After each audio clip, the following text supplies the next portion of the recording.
Hello guys, welcome back to back my YouTube channel. स्वागत है आपका आज की एक अगली नई वीडियो में। आज की वीडियो में हम बात करेंगे कक्षा 10 विज्ञान के परीक्षा के दृष्टि से प्रश्न, जो कि काफ़ी इंपॉर्टेंट सभी प्रश्न हैं। जो आपको मैं दिखाना चाहूँगा कि मेरे पास अंशाल्व है, जो पिछले वर्ष का विगत वर्षों का अंशाल्व है। जो जितने भी प्रश्न जो बहुविकल्पी प्रश्न बनते हैं परीक्षा के दृष्टि से, इनको आज इंपॉर्टेंट प्रश्नों को कवर कराने वाले हैं। तो आपसे अनुरोध है कि इस क्लास सोल्यूशन बाय एफसिक सर के इस पोर्टल पे आप नए हैं तो चैनल को सब्सक्राइब कर लें, बेल आइकन को प्रेस करें, क्योंकि ऐसे ही वीडियो मैं आपके लिए लाता रहता हूं। चलिए देखेंगे पहला क्वेश्चन क्या कर रहा है कि निकट दृष्टि दोष दूर करने के लिए किस लेंस का प्रयोग किया जाता है। काफ़ी इंपॉर्टेंट प्रश्न है, लगभग हर बार ये प्रश्न पूछा गया है। उत्तल लेंस, अवतल लेंस, द्विफोक्सी लेंस और बेलनाकार लेंस। तो आप देखेंगे, अगर आप सोच रहे हैं कि निकट दृष्टि दोष को दूर करने के लिए अवतल लेंस का प्रयोग किया जाता है, तो करेक्ट आंसर है ऑप्शन नंबर बी आपका करेक्ट आंसर है। निकट दृष्टि दोष को दूर करने के लिए अवतल लेंस का प्रयोग करते हैं और दूर दृष्टि दोष को दूर करने के लिए उत्तल लेंस का प्रयोग करते हैं। और ध्यान देंगे, जरा दृष्टि दोष को दूर करने के लिए द्विफोक्सी लेंस का प्रयोग करते हैं। तो साथ साथ में जिससे बनने वाले प्रश्नों को भी हम कवर करेंगे। जो आपका राइट आंसर अवतल लेंस हो जाएगा निकट दृष्टि दोष को दूर करने के लिए, दूर दृष्टि दोष को दूर करने के लिए उत्तल लेंस, और जरा दृष्टि दोष को दूर करने के लिए द्विफोक्सी लेंस का प्रयोग करते हैं। अगला देखेंगे 2 नंबर का रहा है कि कवक पोषण की कौन सी विधि है। जो कवक पोषण है, पोषण की कौन सी विधि है, कवक पोषण की विधि, तो स्वपोषी है। कवक और पोषण की विधि जो है स्वपोषी है कि मृतजीवी है कि समभोजी है कि कोई नहीं। तो आप देखेंगे जो कवक पोषण की विधि है वह मृतजीवी है। Option number B answer correct answer. 3 बार प्रश्न पूछा है तो मैंने इसको समझा कि ये आपको दिखाया जाए प्रश्न। तो कवक पोषण की जो विधि है वह मृतजीवी है, पोषण की विधि। आगे देखेंगे 3 नंबर का रहा है क्लोरोफिल वर्णाकार रंग होता है। तो क्लोरोफिल वर्णाकार रंग कैसा होता है, हरा होता है कि नीला होता है कि लाल होता है कि सफ़ेद होता है। तो ऑप्शन आपके सामने है। जो क्लोरोफिल वर्णाकार रंग होता है, आप देखेंगे जो आपका ग्रीन होता है, हरा होता है। अगर ऑप्शन ए अगर आप सोच रहे हैं तो आपका बिल्कुल सही आंसर है हरा, ठीक ना। क्लोरोफिल वर्ण का रंग जो होता है वो हरा होता है। आगे देखेंगे, आगे आपके सामने है, आगे परिपथ में विद्युत धारा की माप कैसे की जाती है। तो ऑप्शन आपके सामने है वोल्ट मीटर से, एमीटर से, गैल्वोमीटर से और इनमें से कोई नहीं। तो ध्यान देंगे, जो परिपथ में विद्युत धारा की माप की जाती है वो आपका किया जाता है एमीटर से, ठीक ना। इसको अमीटर भी कहीं लिखा मिल जाए तो आप इससे परेशान नहीं होंगे, यही चीज़ है अमीटर, ठीक ना, अमीटर। आगे देखेंगे गोली दर्पण का फोकसांतर एवं वक्रता त्रिज्या में संबंध क्या होता है। तो F बराबर 2F, सेकेंड ऑप्शन है F बराबर R, और थर्ड ऑप्शन है F बराबर R अपान के 2, और फोर्थ ऑप्शन है R बराबर F अपान के 2। तो आप देखेंगे गोली दर्पण की फोकस दूरी और वक्रता त्रिज्या के बीच संबंध होता है। फोकस दूरी जो होती है, फोकस दूरी का मतलब कि F वो वक्रता त्रिज्या की आधी होती है, आपने पढ़ा है, ठीक ना। दर्पण में फोकस दूरी वक्रता त्रिज्या की आधी होती है। तो इसमें आपका करेक्ट आंसर हो जाएगा F बराबर R अपान के 2, ठीक ना। बहुत लोग इसको ट्रिक किए हुए थे, मैंने कम्युनिटी गाइडलाइंस में या पोस्ट किया था तो सभी लोग इसको दिखाए थे, लेकिन मैंने सोचा इसको आपको बताया जाए। गोली दर्पण की फोकस दूरी और वक्रता त्रिज्या में यही संबंध होता है। फोकस दूरी बराबर होती है वक्रता त्रिज्या के आधी की, ठीक ना। तो ऑप्शन सी आपका करेक्ट आंसर होगा। इसको आप जान जाइए, पढ़ लीजिए, क्योंकि इस पर फार्मूला सूत्र दोनों बनता है और इस पर न्यूमेरिकल भी आता है आपको परीक्षा में। आगे देखेंगे, आगे है कि मानव नेत्र में कोई लेंस नहीं होता है, ऐसा तो है नहीं, ठीक ना। मानव नेत्र में लेंस तो है, ठीक ना, तो ये ट्रिक गलत है। अवतल लेंस होता है, अवतल दर्पण होता है और उत्तल लेंस होता है। सबसे पहले आप देख लीजिए, मानव नेत्र में लेंस होता है, इतना तो कंफर्म होना चाहिए। तो होता है तो आपका ए ऑप्शन गलत होगा, ए वाला। और देखिएगा लेंस होता है ना, दर्पण नहीं होता है, ए वाला भी गलत होगा, ठीक ना, ए वाला भी गलत होगा। अब देखेंगे अवतल लेंस होता है कि उत्तल लेंस होता है। तो आप जान जाइए इतनी बात को, जो मानव नेत्र होता है वह अपसारी लेंस, अभिसारी लेंस और उत्तल लेंस दोनों होता है, जिसको डी आपका करेक्ट आंसर हो जाएगा उत्तल लेंस। तो मानव नेत्र में जो होता है वो होता है आपका उत्तल लेंस, ठीक ना। तो अगर वीडियो आपको अच्छी लग रही है तो वीडियो को लाइक करते चले। चलिए देखते हैं अगला क्वेश्चन। अगला क्वेश्चन है कि मानव नेत्र वस्तु का प्रतिबिंब निम्न में से किस भाग पर बनाता है। तो आप देखेंगे भाग का दिया है कार्निया पर, कि आइरिस पर, कि रेटिना पर, कि पुतली पर। तो देखेंगे मानव नेत्र वस्तु का प्रतिबिंब जो बनता है मानव नेत्र में, वो बनता है आपका रेटिना पर। ऑप्शन सी आंधी करेक्ट आंसर हो जाएगा, रेटिना पर। मानव नेत्र में जो प्रतिबिंब बनता है वो बनता है आपका रेटिना पर, ठीक ना, रेटिना पर। और ध्यान देंगे जब मानव अपने नेत्र का कौन सा भाग दान करता है ये पूछ दे तो आप तुरंत जवाब दीजिएगा कार्निया, ठीक ना। दान में कार्निया दिया जाता है और इसके बाद प्रतिबिंब बनता है वो बनता है आपका रेटिना पर। अगला देखते हैं विद्युत जनित्र का सिद्धांत आधारित है।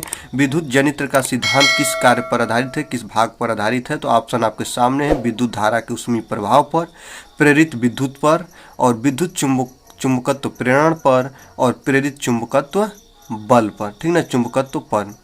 तो आप देखेंगे विद्युत धारा का जो विद्युत जनित्र का सिद्धांत आधारित है वह विद्युत चुंबकीय प्रेरण पर काफ़ी बार प्रश्न रिपीट हुआ है। विगत पिछले वर्षों में कई बार पूछा गया है, लेकिन आगामी वर्ष में ये प्रश्न नहीं पूछा है। तो आप देखेंगे इस प्रश्नों को भी समेट लीजिए क्योंकि ये प्रश्न आपको पूछा भी जा सकता है, ठीक ना। आगे देखते हैं नाइन्थ नंबर क्वेश्चन क्या कह रहा है कि निम्न में से कौन बायोगैस ईंधन का स्रोत नहीं है नहीं है, इसको बताना है। तो लकड़ी बायोगैस स्रोत ईंधन का स्रोत है, ठीक ना। गोबर गैस ये भी है, कोयला ये भी है। जो नाभिकीय ऊर्जा है वह बायोगैस ईंधन का स्रोत नहीं है, ठीक ना। तो ऑप्शन सी आंधी करेक्ट आंसर, जो बायोगैस ईंधन का स्रोत नहीं है। ईंधन तो है नाभिकीय ऊर्जा, लेकिन ये बायोगैस का नहीं है, ये बात बताना है। अगला देखते हैं, अगला है कि जीवाश्म ईंधन का उदाहरण है। जीवाश्म ईंधन मतलब जो जीवों से ईंधन मिले, ठीक ना, जीवों के मृत जीवों के शरीर से जो हमें ईंधन प्राप्त होता है उसको जीवाश्म ईंधन बोलते हैं। तो जीवाश्म ईंधन का उदाहरण है कोयला भी है, लकड़ी भी है, और गोबर गैस भी है। तो करेक्ट आंसर डी हो जाएगा, जो जीवाश्म ईंधन का उदाहरण है। तो डी, ये तीनों जीवाश्म ईंधन के उदाहरण हैं, ठीक ना। अगला देखते हैं, जिस वस्तु से प्रकाश निकलता है उसे कहा जाता है। ध्यान दीजिएगा, जिस वस्तु से, जहाँ से, जैसे टार्च है, टार्च से भी प्रकाश निकलता है तो उसको क्या बोला जाएगा, प्रकाश स्रोत, दीप्तिमान वस्तु, किरण पुंज, इनमें से सभी। तो आप देखेंगे जहाँ से प्रकाश निकल रही होगी, ठीक ना, जहाँ से प्रकाश निकल रही होगी उसको हम बोलेंगे, वो बोलेंगे हम इनमें से सभी होंगे। जो प्रकाश स्रोत निकलते हैं उसको प्रकाश स्रोत भी बोलते हैं, दीप्तिमान वस्तु बोलते हैं, किरण पुंज भी बोलते हैं। तो आंधी correct answer option number D हो जाएगा, इनमें से सभी, ठीक ना। तो चलिए अगला देखते हैं। अगला है आपके सामने, अगला देखेंगे, अगला कि खतरे के संकेत का प्रकाश किस रंग का होता है। जो आप देखेंगे 12 नंबर क्वेश्चन पूछ रहा है कि खतरे के संकेत का प्रकाश किस रंग का होता है। तो आप देखेंगे ऑप्शन आपके सामने है, पीला रंग, लाल रंग, हरा रंग और नीला रंग। आप देखे होंगे खतरे का जो कलर होता है वो लाल रंग का होता है। क्यों? क्योंकि इसका विचलन बहुत कम होता है, ठीक ना। ये हमें हमारी आँख को साफ साफ दिखाई देते हैं, इसलिए हम इसका प्रयोग करते हैं लाल रंग का खतरे के सिग्नल में, ठीक ना। और आवृत्ति भी, इसकी तरंगदैर्घ्य भी सबसे ज़्यादा होती है लाल रंग का। अगला देखेंगे कि 1 जूल और 1 सेकंड के अनुपात को क्या कहते हैं। 1 जूल और 1 सेकंड के अनुपात को क्या कहते हैं। आप देखेंगे काफ़ी इंपॉर्टेंट प्रश्न है। तो 1 जूल और 1 सेकंड के अनुपात को क्या कहते हैं, ध्यान दीजिएगा। जो आप देखेंगे सबसे पहले 1 जूल, ठीक ना, W और यहाँ पे T है, ठीक ना, W और T है। तो इसमें कोई संबंध आप बताइए, ठीक ना, जैसे कि नियत रहे। ध्यान दीजिएगा, आप देखेंगे एक सूत्र है कि जूल प्रति सेकंड, ठीक ना, जूल प्रति सेकंड। और जूल प्रति सेकंड को हम बोलते हैं, आपको बता चुके हैं, वाट, ठीक ना। तो 1 जूल और 1 सेकंड के अनुपात को, मतलब कि 1 जूल और बटा के 1 सेकंड के अनुपात को हम बोलते हैं वाट। क्या बोलते हैं, वाट। तो ऑन द करेक्ट आंसर 1 वाट हो जाएगा, ठीक ना। चुंबक में कितने ध्रुव होते हैं, बार बार प्रश्न पूछा है, लगभग हर बार प्रश्न को दोहराया है, आपको बताते चल रहे हैं जो इम्पोर्टेंट प्रश्न है। तो चुंबक में कितने ध्रुव होते हैं, 1 होता है, 2 होता है, 3 होता है, 4 होता है। तो ध्यान देंगे जो चुंबक होता है, चुंबक 2 प्रकार के होते हैं, एक प्राकृतिक चुंबक, एक मानव निर्मित चुंबक। और उसमें भी देखेंगे ध्रुव की बात करें तो चुंबक में 2 ध्रुव होते हैं, 2 ध्रुव होते हैं। एक ध्रुव का नाम होता है नॉर्थ पोल और एक का होता है साउथ पोल, ठीक ना, साउथ पोल और नॉर्थ पोल, जिसको उत्तरी ध्रुव और दक्षिणी ध्रुव बोलते हैं, ठीक ना। उत्तरी ध्रुव उत्तरी ध्रुव और दक्षिणी ध्रुव भी बोलते हैं। तो चुंबक में कितने ध्रुव होते हैं? तो 2 होते हैं। यानी करेक्ट आंसर उत्तरी और दक्षिणी। ठीक ना। आगे देखेंगे चुंबक में सजाती ध्रुवों के बीच परस्पर होता है। ध्यान दीजिएगा, मेरे एक बात को समझ जाइए।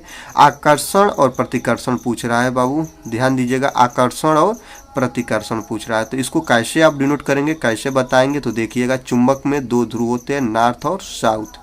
ध्यान दीजिए, तो 2 चुंबक लिए हैं, एगो नॉर्थ है और एगो साउथ है। ठीक ना। तो कब आकर्षण होगा?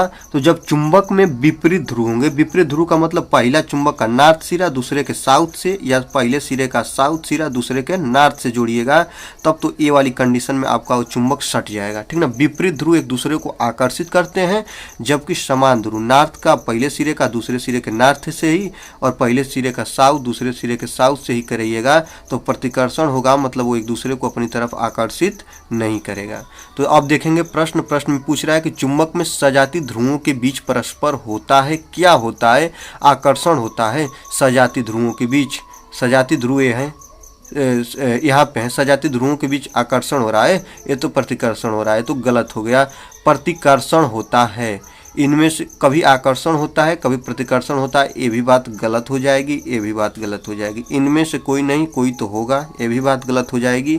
और चुंबक में सजाती ध्रुवों के बीच होता है, तो सजाती ध्रुवों के बीच होता है प्रतिकर्षण। And the correct answer option number B, चुंबकों में सजाती ध्रुवों के बीच होता है प्रतिकर्षण। तो आज की वीडियो में बस इतना ही। ऐसे ही धमाकेदार वीडियो के लिए आप चैनल पर नए हैं तो चैनल को सब्सक्राइब करें और बेल आइकन को प्रेस करें, और वीडियो अच्छी लग रही है तो वीडियो को लाइक कर लें।